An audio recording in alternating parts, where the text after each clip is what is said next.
What are good and effective ways to collect information on a company? So from my time working as a consultant and later as a project lead at McKinsey, I want to share my insights, my tips and tricks on exactly this topic of company research, which I hope will be helpful for many of you as well. These techniques will prove very helpful if you're currently preparing for job interviews. Or maybe you already signed a labor contract and are preparing for the first days, weeks or months at your new employer. These infos will also be relevant if you're a consultant who wants to prepare for a new project, for a new client and wants to get up to speed with this new company in a faster way. So welcome to another coffee break here on my channel Firm Learning. My name is Heinrich and on my channel I want to help you to become successful in the first years of your career. So with no further ado, let's get into it, and today I want to share with you 4 tips what you can do to do some company research. And all these tips have in common that first, you can do them from home. Second, you don't need any access to any databases, so it's pretty much for free. And third, it's very easy and straightforward to do that, so also no significant time investment required. And stick until the end because especially the last 2 I think are quite juicy and important, so make sure you're not missing them. And the first tip is to read the news on the company. And while this might seem a little bit obvious, you would be surprised how many people I talked to, also I worked with, who were not even aware about the last news publications about a client, for instance, that we just started working for.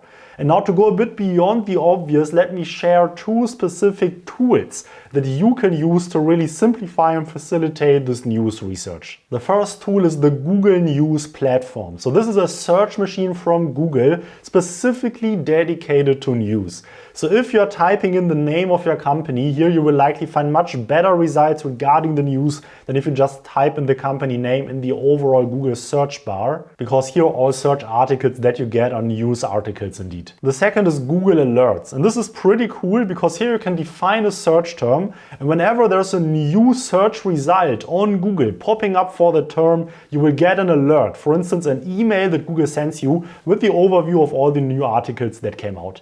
And here you can also tailor this to decide whether you want to have this really live whenever something new comes in, or whether you want to have a collection of results once a day or once per week, depending on how common your search term is. You might want to go for the one or the other. But this is really something I would recommend you to do also for your current employer, or maybe also your current client project that you are doing. Make sure that you have a Google Alert activated, and this can also be pretty cool for your team. So imagine you are a consultant, your partner has a meeting with a board member later that afternoon, and you have the Google Alert activated and get the news that there's a new article that was released in the local press of where the company is from. Here it can be a pretty cool move to be the one who first knows about this, shares the article with the team, with the partner, and then helping the partner to have a great meeting with the board member, because now the partner has an icebreaker. And maybe the article is even about a difficult topic, a difficult situation that the company is facing. Here for sure it would be important for your senior leadership, for your partners, to be aware of what's currently going on at the client, and this can be a little piece of enabling that. Next tip is to read the annual report of that company. So if you're not aware, an annual report is a report that every publicly traded company needs to release once per year, at least in most countries, where they give an overview about their business activities, their financials, their strategy. It's really super insightful and a great source of information. You can usually find annual reports in the investor relations section of the company's website, or if you just Google annual report plus the company name, usually will directly pop up. Information that's typically included in these reports are information on the overall company strategy, some key business results that were achieved, future focus initiatives, what the company wants to accomplish in the future, and report on industry trends and business risks that the company is facing, information on personnel and also remuneration of these people, and also basic financials such as profit and loss statement, cash flow statement, balance sheet,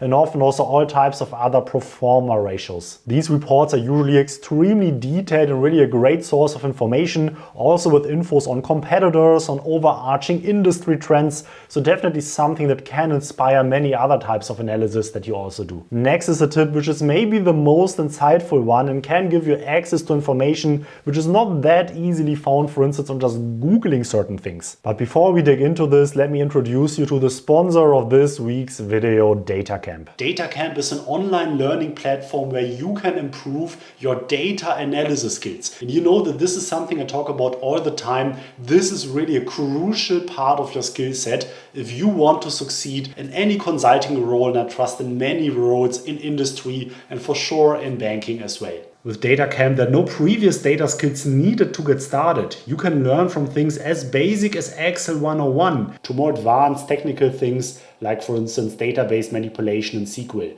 So for sure, if the things that I show you here in this video are over your head, you really have no idea what this is all about, there are some also very introductory courses on Excel and DataCamp which I trust can help you. They have over 300 courses with interactive learning, and you can also learn on the go with the mobile app that they have. Personally, I very much liked the Introduction to SQL course, which already helped me several times on my own projects when I needed to interact with databases. So give it a try, and I trust that working with DataCamp indeed can fast track your data analysis skills, and these for sure are so crucial in any consulting role, but also many other related roles as well. So if this piqued your interest and you would like to try out DataCamp, then invest in yourself. Check out DataCamp via the link in the video description and you will get access to the first chapter of every single course for free. But let's continue. And as I said, the next tip I find especially insightful, and this is leveraging local business registers. Because while annual reports are great, they're often only available really for the largest publicly traded, publicly listed companies.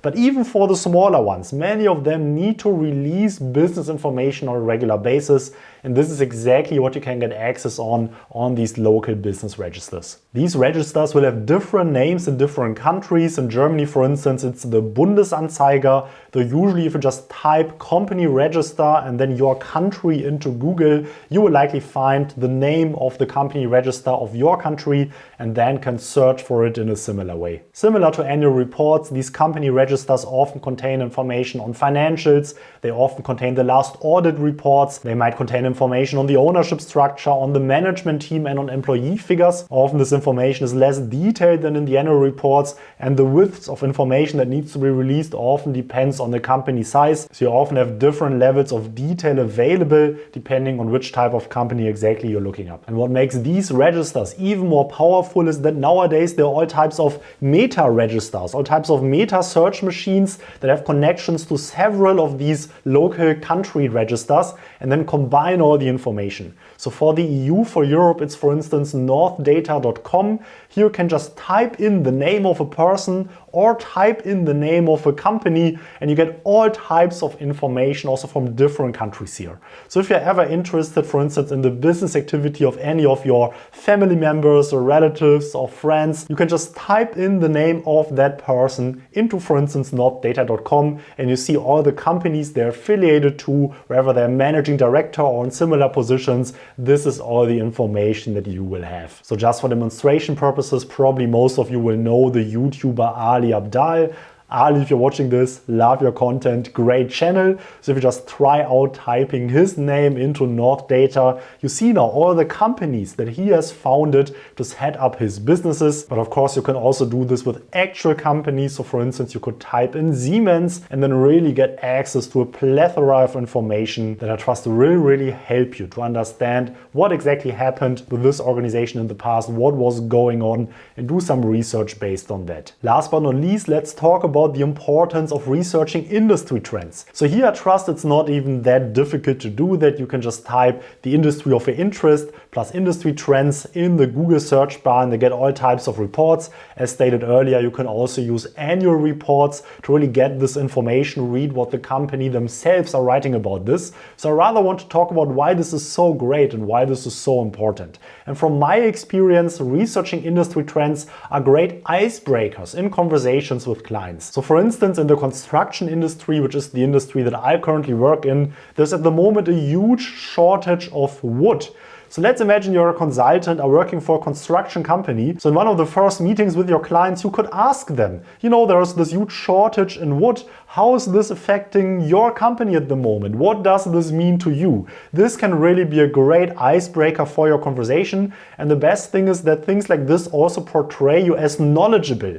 If you openly talk about industry trends like this, surely you know something about the industry. Surely you're more than just a young graduate fresh out of university who has no clue what he or she is doing, right? So these are the little tricks that help you in conversations with clients. Researching the industry, being able to share little bits and pieces like this can really make the difference in how you are perceived by your clients and are able to build client relationships. But now let me hear from you. What is your advice on how to do company research in a straightforward way? Trust your insights will help not only me, but everyone else in the From Learning community as well. So please leave a comment with your insights in the comment section. As always, if you took any value out of this video at all, please hit the like button for the YouTube algorithm and also subscribe to this channel and turn on notifications to stay up to date on all my content. I once again want to give a shout out to the sponsor of this week's video, DataCamp. If you're interested in DataCamp, check out the link to them in the video description. And of course, also big thanks to all the members of From Learning for your support. If you want to hear even more from me, I'm also present on LinkedIn, Twitch,